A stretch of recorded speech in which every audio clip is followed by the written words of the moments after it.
tramitar los pedidos y suspender los plazos conforme la medida provisoria 928. La reacción judicial ha venido del orden de los abogados de Brasil por medio de una acción directa de inconstitucionalidad.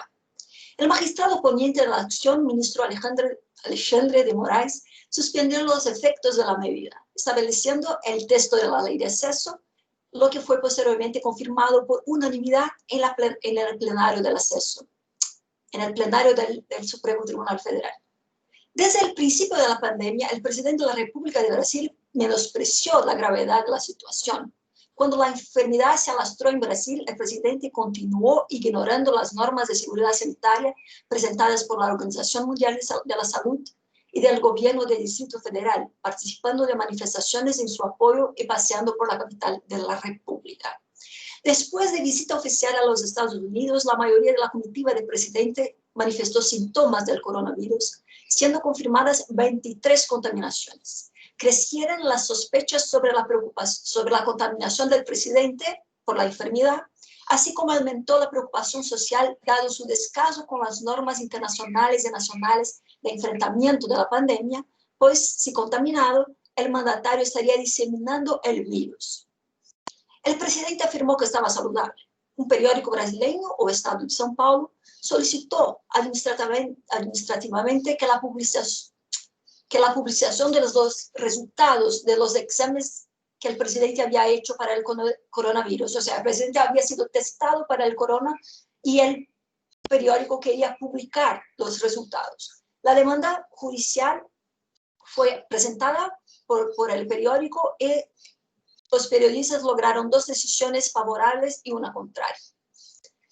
El periódico presentó reclamación constitucional entre la Corte Suprema. Antes mismo que el ministro relator analizara el pedido, la Unión, por medio de la Abogacía General del Estado, entregó los resultados negativos. El ministro determinó la exhibición pública de los documentos y encerró la demanda judicial. Tras considerar la situación, parece posible afirmar que la información del resultado de un test para una enfermedad puede ser obtenido solamente en el caso de colecta de pruebas en fase de instrucción de un proceso criminal por la posible práctica de delito contra la salud pública. En ese caso, la instrucción no debe ser accesible a terceros y el procedimiento debe garantizar el contradictorio y la amplia defensa una vez que son corolarios constitucionales y las informaciones sobre la salud individual son datos personales sensibles. Lo mismo sucede cuando la persona ocupa el cargo de presidente de la República, pues ese puede ser sujeto a la persecución penal por el mismo delito de peligro de contagio, y así, considerando que se trata de la eventual práctica de un crimen, la Cámara de Diputados puede autorizar que sea denunciado el presidente después de diligencias en la etapa de instrucción. Lo que quiero subrayar aquí en el tiempo, y me cogí para he hecho muy rápido para alcanzar el tiempo, es que la Constitución y sus garantías se aplican siempre, en pandemia o sin pandemia, y para toda la gente, para toda la ciudadanía. La gramática de la excepción y el desprecio por los derechos fundamentales no deben alcanzar a nadie, ni siquiera a aquellos que coquetean con el autoritarismo y menoscaban los derechos humanos. El Estado de Derecho sigue hasta ahora vivo y no puede dejar contaminarse. Muchas gracias. Muchas gracias, estimada Eneida, por tu brillante exposición. Interesante la perspectiva del acceso a la información pública en el marco de un funcionario público. O sea, ahí donde se deslinda lo que es el derecho a la privacidad y lo que debe de ser información pública. Siguiendo con esta dinámica, tenemos el mismo tema. Bueno, tenemos un tema importante, como todos los que han sido del FIDA, con la profesora Victoria de Dios, de la Universidad de La Coruña, de nacionalidad española, con la buena administración y defectos procedimentales sobre la necesidad de repensar el alcance invalidante de los vicios de forma. Profesora Victoria de Dios. Muchas gracias, Henry. Buenas tardes desde aquí, buenos días, buenas tardes desde Coruña, aquí ya cayendo la tarde. quiero reiterar, porque es de justicia, mi agradecimiento a la Corte Suprema de Justicia de El Salvador, magistrado Sergio Rivera, que moderó el anterior panel, a los doctores Henry Mejía, por supuesto, y al doctor Miguel Cardoza, por todos los desvelos que conlleva la organización de un evento de estas características. Y desde luego agradecimiento, como ha señalado la doctora Eneida, al personal técnico, personal que está detrás de las cámaras, pero pendiente de solucionar todas las cuestiones técnicas que inevitablemente surgen en este tipo de conexiones. Y como no, quiero reiterar mi agradecimiento al profesor Rodríguez Arana, que me abrió las puertas de este foro y me dio la oportunidad de conocerles a todos ustedes. A mí, como diría, a la vista de las excelentes ponencias que me han precedido, diría que como miembro senior en este excelente panel, me toca hablar de cosas del pasado, pero con perspectiva de futuro. Porque tal vez uno de los desafíos a los que se enfrenta el derecho administrativo en la actualidad es precisamente el de recuperar el significado de las instituciones propias de esta disciplina. Y precisamente de ahí el título y la frase que encabeza la ponencia que he presentado, precisamente el principio de buena administración debe contribuir a esta finalidad. Y debe servir para desterrar, en palabras del Tribunal Supremo de España en una sentencia reciente, una concepción de las potestades que no resulta aceptable. Y debe servir para evitar que la administración pueda ser premiada o favorecida a pesar de sus incumplimientos. En esta sentencia a la que acabo de aludir, a la luz de ese principio de buena administración, el Tribunal Supremo sale al paso de determinadas prácticas viciadas. Utiliza incluso el término aberrantes, prácticas tales como que el silencio administrativo sería una opción legítima o que los recursos administrativos constituyen ni más ni menos que una institución inútil.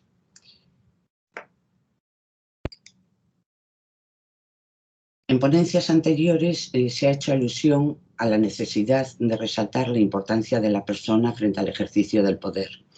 Hoy recordaba el profesor Del Piazo la centralidad de la persona. Se ha hecho importancia a las formas. En las formas, recordaba el profesor Covielo, se realizan las esencias. Insistía en esta idea también el profesor Rodríguez Arana. O a la idea que resaltaba el profesor Rotondo, a la idea de administración servicial. Este es el enfoque que he presentado en el trabajo en este foro y en el que examino las distintas resoluciones judiciales en relación con los vicios de forma. Porque lo cierto es que la doctrina jurisprudencial en relación con los defectos procedimentales ha sido y sigue siendo especialmente generosa con la omisión por parte de la Administración de alguno de los trámites procedimentales exigidos. Ello se debe a varias razones. En primer lugar, y de ahí que resaltaba la centralidad de la persona y la idea de buena administración, en primer lugar se parte de una concepción del derecho administrativo exclusivamente como mecanismo de defensa de los ciudadanos frente a la administración. Y de alguna manera se soslaya que el procedimiento administrativo, lo señaló el primer día el profesor Marcos Fernando Pablo, que el procedimiento administrativo trata de asegurar el acierto y legalidad de la actuación administrativa. Se trata de asegurar decisiones de calidad y además decisiones acordes, podríamos decir, también al principio democrático. Esto lo ha destacado el profesor Barnés, que intervino el primer día, señalando que en el procedimiento administrativo cristalizan las exigencias que se derivan de los principios del Estado de Derecho y del principio democrático. En segundo lugar, la aplicación de los principios de eficacia en la actuación de la Administración y de economía procesal han llevado a subestimar los defectos de procedimiento, convirtiéndolos prácticamente en irregularidades no invalidantes. Y en tercer lugar, la propia regulación legal, recogida en la Ley Española de Procedimiento, de alguna manera, la regulación, el texto de la ley, contribuye a infravalorar los vicios de forma. Bien, frente a este modo de ver las cosas, creo que es preciso tener en cuenta lo siguiente. En primer lugar, a la hora de valorar el trámite formal omitido, esta valoración debe realizarse conforme a los parámetros propios del principio de buena administración. En una sentencia del año 2015, el Tribunal Supremo llamaba la atención sobre la necesidad de que la administración actúe conforme a los parámetros propios de la buena administración. Se trataba del trámite de información pública y lo que señalaba el tribunal es que el exacto cumplimiento del trámite de información pública requiere no solo la mera formalización y recepción de las diversas alegaciones, sino, y esto es lo que quiero subrayar, sino su atenta lectura y contestación específica. Y solo así se podrá entender cumplido el trámite de información pública. En segundo lugar, quiero señalar que también es preciso tener en cuenta que a la hora de considerar subsanado el vicio de forma por la vía de recursos, no se puede olvidar que no hay solución de continuidad entre el procedimiento y el proceso. En una vieja sentencia del año 1990, que después se reiteró en alguna sentencia de los Tribunales Superiores de Justicia, se indicaba que entre el procedimiento administrativo y el proceso contencioso administrativo no existe un continuo en el que la indefensión producida en un momento pueda subsanarse en otro, sino que el primero es cualitativamente diferente del segundo y sus respectivos contenidos no pueden extrapolarse de uno a otro. Por tanto, terminado el procedimiento administrativo ex post y fuera de él, no pueden subsanarse los vicios producidos ex ante de la resolución que puso término. Sobre estos parámetros, y termino porque diría que estamos en tiempo de descuento, me parece, señalaría lo siguiente. En primer lugar, un efectivo control de los vicios procedimentales obligará a la Administración a respetar el procedimiento. Así lo ha destacado, por ejemplo, el profesor Ponce.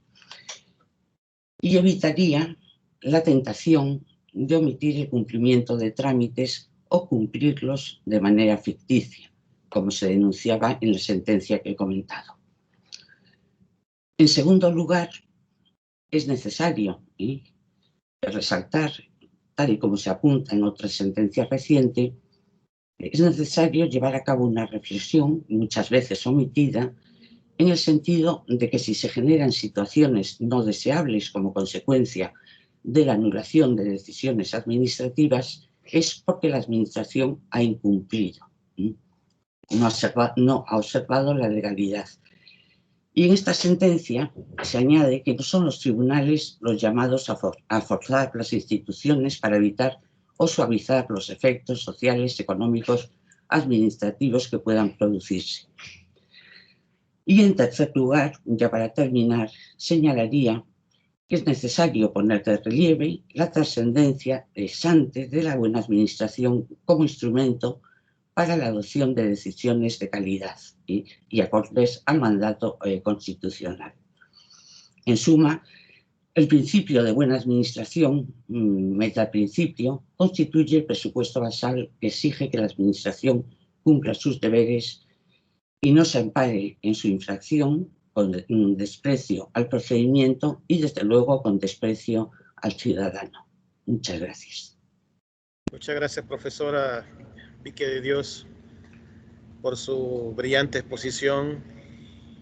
Y además se nos trae a reflexionar si las nuevas paradigmas que podríamos plantear sobre el uso de las nuevas tecnologías, hasta qué punto podría establecerse vicios de invalidez sobre actos administrativos electrónicos, hasta qué niveles podrían considerarse si estaríamos en presencia de vicios de mera anulabilidad o de nulidad relativa o nulidad absoluta, ya que nos hemos referido también al uso de las nuevas tecnologías y al acto administrativo electrónico y al procedimiento administrativo electrónico. Hemos terminado de una forma plena los paneles de exposición. Hemos terminado 38 ponencias en estos 3 días, durante estas 3 jornadas que nos han acompañado en el Foro Iberoamericano de Derecho Administrativo, que es histórico no solamente para nuestro país, porque por primera vez lo hacemos virtual, sino que porque es segunda ocasión que lo hacemos. Y de la misma manera es histórico porque le hemos dado espacio y apertura a la comunidad jurídica jus administrativista en las redes sociales, siguiendo la idea que nuestro presidente Jaime Rodríguez Arana lo había hecho con las jornadas que se implementaron desde el mes de mayo al mes de julio, donde se tomaron temas de referencia, las transformaciones y algunas implicancias sobre la pandemia. Para no seguir retrasando, tenemos la etapa del debate. Yo les pediría estrictamente que los debates o las intervenciones sean de 3 minutos, que nos respetemos. Podrían ser también aportaciones. Tengo la palabra acá de Miguel Torrealba. Las intervenciones sean específicamente, pero muy mesuradas, de 3 minutos. Sí tendríamos debate, porque acordémonos que tenemos después la Asamblea General, donde vamos a decidir varios puntos, y dentro de ellos no solamente la próxima sede del FIDA, sino que el tema del FIDA para el año 2021, y quizás posteriormente pues los próximos FIDA de los próximos 2-3 años, dependerá de lo que se plantee en esta asamblea. Siguiendo con este punto, tenemos la palabra Miguel Torrealba. Tiene la palabra. Muchas gracias, Miguel.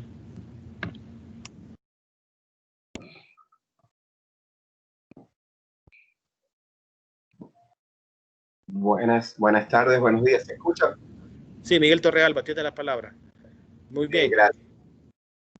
Muchas gracias a todos los expositores. Realmente la jornada ha sido muy intensa, pero muy productiva, sobre este tema de la administración pública y las nuevas tecnologías. Pues habría mucho que preguntar, pero me voy a limitar específicamente a algo que me llamó la atención en la conferencia del colega y amigo profesor Alfonso Buteler. Él mencionaba una tendencia, al menos en el caso argentino, a la regulación en algunas leyes, entiendo que provinciales, en virtud de su estructura federal, una tendencia a la segmentación social o a la diferenciación en el trato de acuerdo con la estratificación social de las personas en su trato con la administración pública. Si eso es así, pues me gustaría que un poco sobre el punto. Muchas gracias. Bueno, por derecho de réplica, estimado profesor Alfonso Buteler, a ver si nos podría también contestar la pregunta que hace el profesor Miguel Torrealba sobre las implicancias del procedimiento administrativo, los nuevos paradigmas, parece que a nivel provincial. No sé si esa era la pregunta. Gracias. Sí, en particular en el caso de la ley de procedimiento administrativo de Mendoza, nosotros aquí en Argentina somos un estado federal, o sea que cada estado provincial puede dictar su propia regulación en materia de procedimiento. Esta ley ha sido muy novedosa en varios aspectos, pero particularmente ha recogido esta idea que ya había plasmado la doctrina de hacer una segmentación horizontal sobre el procedimiento administrativo, es decir, estableciendo ciertas regulaciones diferenciadas a partir de que se encuentren involucrados derechos de personas socialmente excluidas, o menores de edad, o migrantes, o personas que pertenezcan a grupos con tendencia a ser discriminados. Y yo, digamos, celebro eso porque estoy de acuerdo en que el principio de legalidad, digamos, robusto, a partir del cual fue construido el derecho administrativo, tiene que hacerse más flexible a los efectos de garantizar los derechos fundamentales en los casos, o sea que desde el punto de vista sustancial eso es así, y afortunadamente tenemos esta regulación en el caso de la provincia de Mendoza.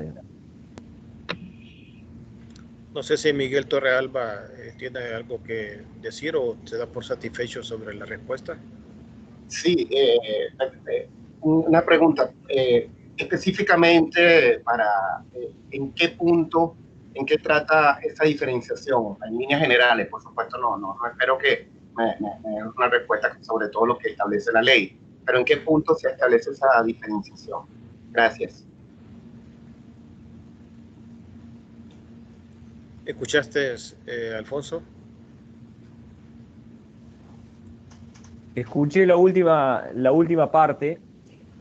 Las diferencias están, por ejemplo, en los plazos para recurrir. Incluso en algunas regulaciones se establecen diferencias, por ejemplo, en el caso de que el acto administrativo pueda quedar firme o no. También la ley de medidas cautelares que rige al Estado Nacional se establecen distinciones de acuerdo a los derechos que se encuentren involucrados. O sea que hay muchas diferenciaciones con relación a eso, si el sistema es bilateral, si no es bilateral, en cuanto a la duración de los plazos de las medidas cautelares. En síntesis, esa segmentación se da justamente como una manera de tutelar a esas personas. No se le puede exigir la misma estrictez desde el punto de vista de la regulación del procedimiento a un jubilado que no cuenta con patrocinio letrado obligatorio que a una empresa multinacional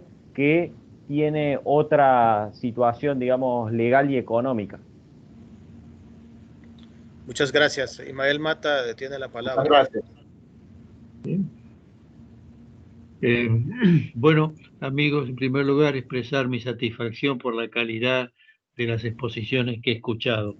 Mi ponencia fue elaborada antes de la pandemia.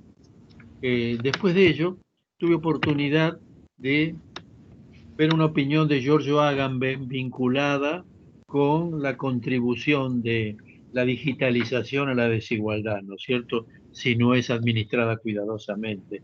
Él decía que el estado de excepción y su dispositivo religioso, que es la ciencia, en el plano de las relaciones sociales, se ha confiado la eficacia de la tecnología digital, que como ya es evidente, conforma un sistema con el distanciamiento social, que define la nueva estructura de las relaciones entre los seres humanos. En cada ocasión, las relaciones humanas, de acuerdo a ello, deberían evitar hasta donde sea posible la presencia física y desarrollarse como de hecho ya ocurría a menudo a través de dispositivos digitales cada vez más eficaces e invasivos. La nueva forma de la relación social es la conexión, y quien no se encuentra conectado tiende a ser excluido de todo vínculo y condenado a la marginalidad.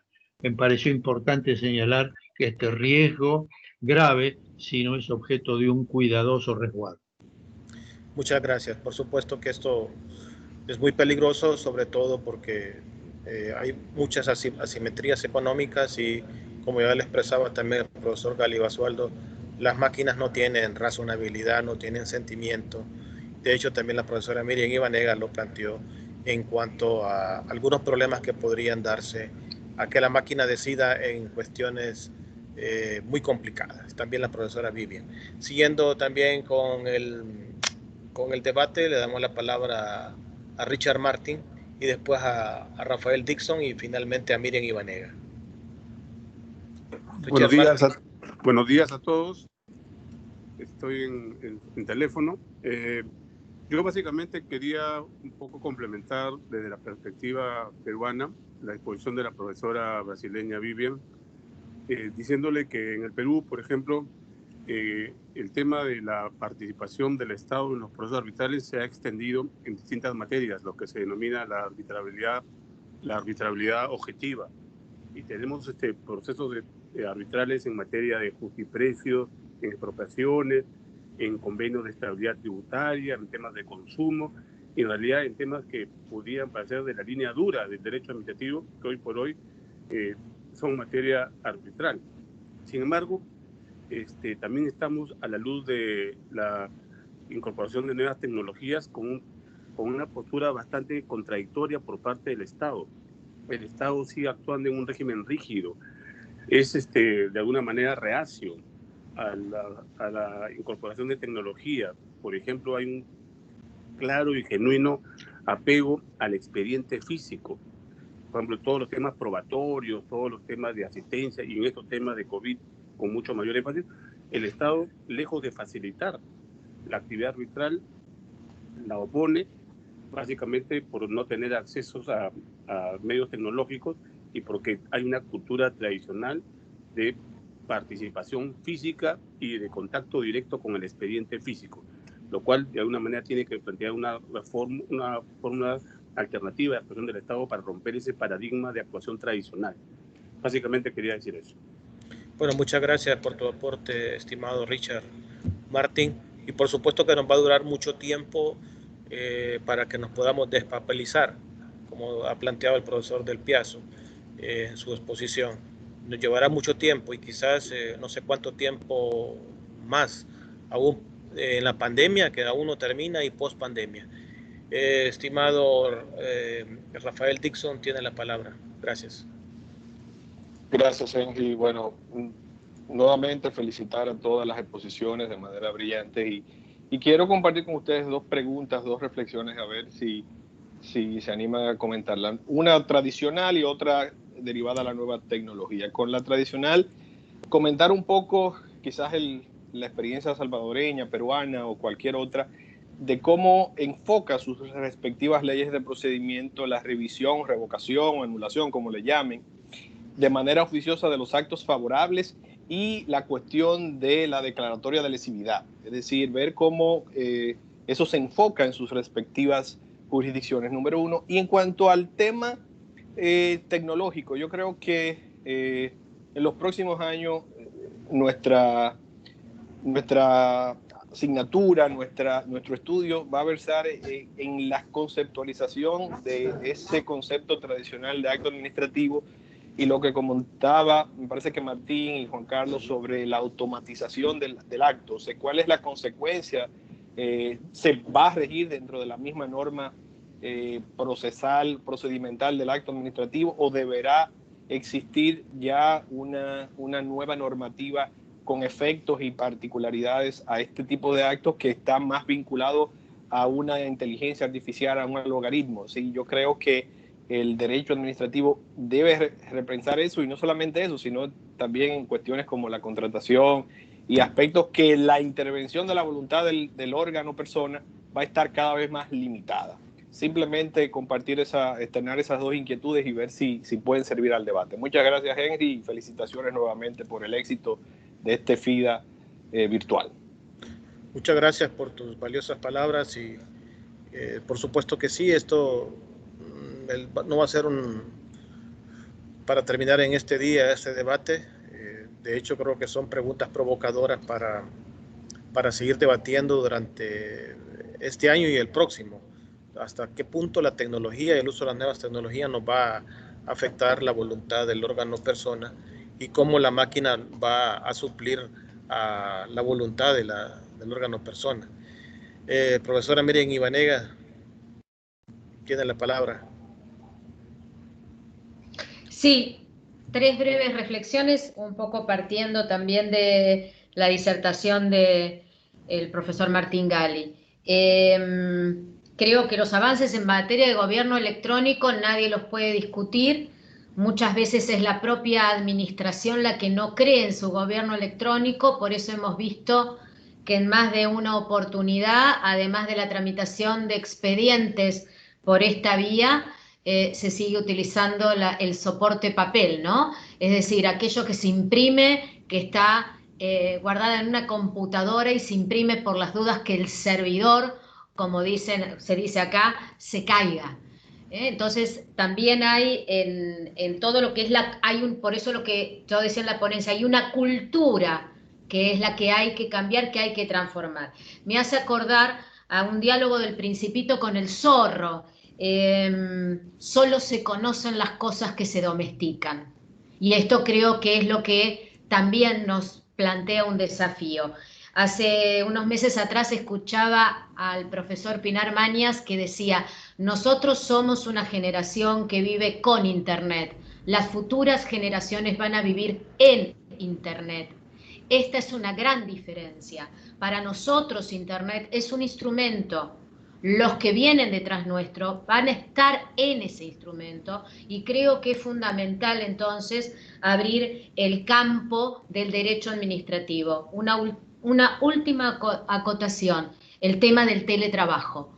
El teletrabajo que se ha estudiado en el ámbito privado, pero que también se impone en el empleo público. Debemos adaptar, señoras y señores, los procedimientos disciplinarios, porque vamos a tener que adaptar las faltas disciplinarias. No van a ser las mismas.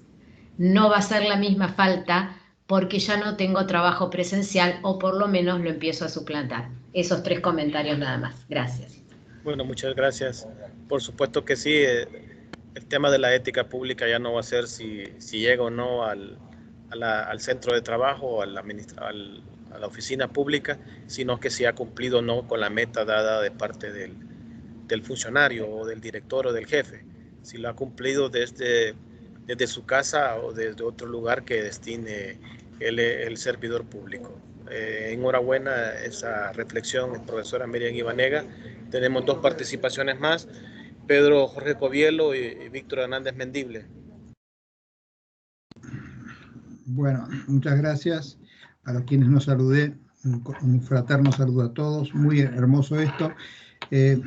Simplemente les quiero decir una reflexión personal. Para los que ya somos, que tenemos nuestros años y ya estamos más allá de esta generación, de estas jóvenes generaciones que estoy viendo,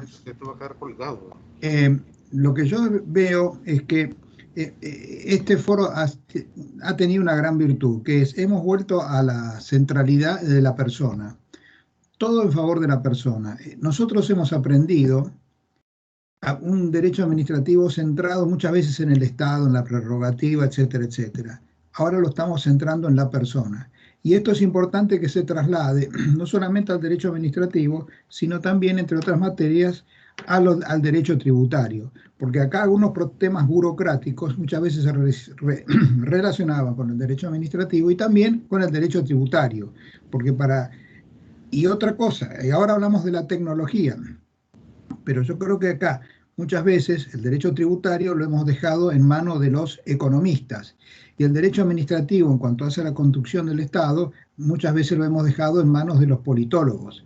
Ahora, que no vengan los expertos en cibernética a querer resolver jurídicamente ciertos problemas que solamente nosotros los podemos solucionar, no técnicamente, sino jurídicamente. Pero realmente creo que esto es muy positivo. A mí me trae muchas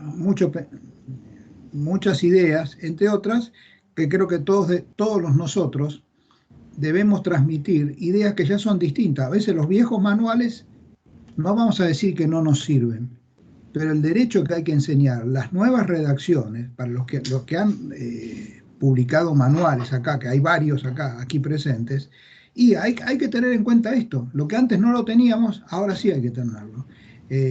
Siempre centrándonos en la persona y en la visión servicial de la persona.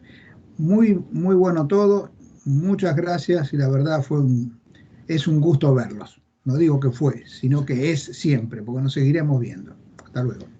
Por supuesto, muchas gracias, Víctor. Víctor, tenía la palabra o se encuentra en la sala, ya no sé si ha bajado la mano en relación a la participación. Quedaría abierta la participación en 3 minutos de una persona más que podría establecer alguna reflexión conclusiva. Gladys Camacho tiene la palabra. Gracias. Gladys. Ya, ahora sí. Aprovecho igualmente saludar a todos aquellos que no pude hacerlo al principio de mi exposición, pero a mí los temas que se han tocado aquí creo que la verdad que me han suscitado muchísimas ideas, sobre todo en el contexto en el que estamos hoy en día en Chile, intentando o empezando todo un proceso de redacción de una nueva carta constitucional, pues la importancia de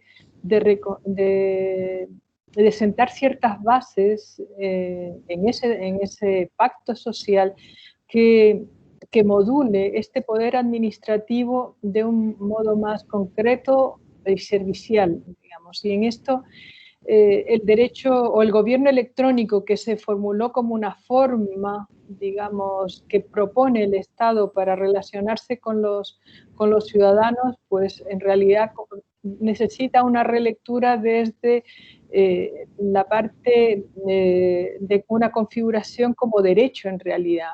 O sea, si lo configuramos como derecho, va a ser útil y en beneficio del particular. Hoy en día nosotros estamos digamos, impulsando el gobierno electrónico acá en Chile, que tenemos un nivel de penetración de uso de Internet bastante universal casi, pero claro, uso de Internet a través de un celular, y eso no significa que la gente va a poder hacer una solicitud, seguir un procedimiento administrativo a través de un celular, que es el modo como se conectan, digamos. Entonces, todas estas consideraciones que se han puesto aquí nos ubican o nos aceleran en unas nuevas formas de relacionarnos con la administración para resolver los conflictos, en el tema de los arbitrajes, como decía Vivian, en el tema de la prueba en el procedimiento administrativo. Es decir, creo que hay como una especie de estallido que, digamos, de nuevas reflexiones que esta situación que nos tiene hoy en día comunicándonos a través de Internet, digamos, y a la distancia, pero es que van a ser los desafíos del futuro. Nada más, muchas gracias. Bueno, muchas gracias. Hemos llegado al fin del debate por razones de tiempo. En primer lugar, debemos de agradecerle no solamente a cada uno de ustedes por su tiempo, por su apoyo. La verdad, vivimos momentos difíciles donde pudimos tambalear el Foro Iberoamericano de Derecho Administrativo, y gracias al apoyo decidido de la Corte Suprema de Justicia a través de su presidente y el magistrado Sergio Luis Rivera, magistrado de la Sala de lo Contencioso Administrativo, logramos enrumbar y llevar a cabo este FIDA de manera virtual, que será recordado como el primer FIDA virtual, no solamente para el FIDA como profesores, sino que como para la comunidad jurídica y administrativista que nos ha seguido en las redes sociales. Hemos tenido en cada jornada más de 200 seguidores más que nos han estado viendo, y además les informamos que el Departamento de Tecnología de Informática va a estructurar y va a editar las ponencias y las va a subir al canal de YouTube de la Corte Suprema de Justicia. Por supuesto que no será mañana, pero será muy próximamente, para que podamos ver de manera detallada nuestras ponencias y el debate ya editado. Estaríamos en función de iniciar nuestra acostumbrada asamblea del Foro Iberoamericano, lo cual a partir de este momento vamos a dejar de transmitir en Facebook Live, y les pediríamos que dentro de 20 minutos puedan conectarse y seguir el acto de clausura, de nuestro acostumbrado Foro Iberoamericano de Derecho Administrativo, lo cual pedimos a nuestros técnicos de la dirección, pues, que puedan dejar de transmitir en este momento, sino antes de darle las gracias a los abogados de Iberoamérica, que ya estará también listo el link para que se puedan inscribir de forma gratuita los 6 miércoles del Congreso, donde tendrán participación no solamente salvadoreña, sino que de muchos ponentes, quizás podríamos decir del 50% de ponentes del Foro Iberoamericano de Derecho Administrativo. Así que le doy infinitamente gracias. No solamente... Una pregunta, solamente. ¿Este es el mismo link o vamos a la clausura o al debate con otro link? No, ya hemos terminado el debate, estimado Carlos. No, yo sé, a la clausura, después de los 20 minutos, ¿sigo en este mismo canal o habrá otro? No, Carlitos, tienes que mantenerte acá porque vamos a nuestra asamblea. Lo que vamos a dejar de transmitir en el Facebook Live, porque esto es una actividad estrictamente ya propia del FIDA, ya no estaría sometida al principio de publicidad en las redes sociales, nada más. Tú no te tienes que desconectar, tú sigues, y luego pues la Corte Suprema iniciará el Facebook Live, pero solamente para la clausura. Gracias. Gracias, Carlos, por acompañarnos. Así que en este momento procedemos a darle la palabra a nuestro presidente, al promotor de todo esto, al oxigenador de este foro, que mantiene el equilibrio y nos lleva a un buen puerto. Sé que él es portuario y sé que tiene esa frase muy propia de él. Así que, estimado Jaime, tiene la palabra, profesor del Piazzo, y los miembros de la mesa directiva también, los que siempre coordinan la Asamblea General, tienen la palabra. Estimado Jaime, tienes el uso de la palabra. Muchas gracias, Henry. Entiendo que ya podemos iniciar nuestra sesión con ya estamos fuera de Facebook Live, ¿verdad? Sí. Estamos fuera de Facebook Live. Sí, estamos fuera de Facebook Live. Bueno, yo procedo a... Henry, si me permite, si pueden cortar la grabación también.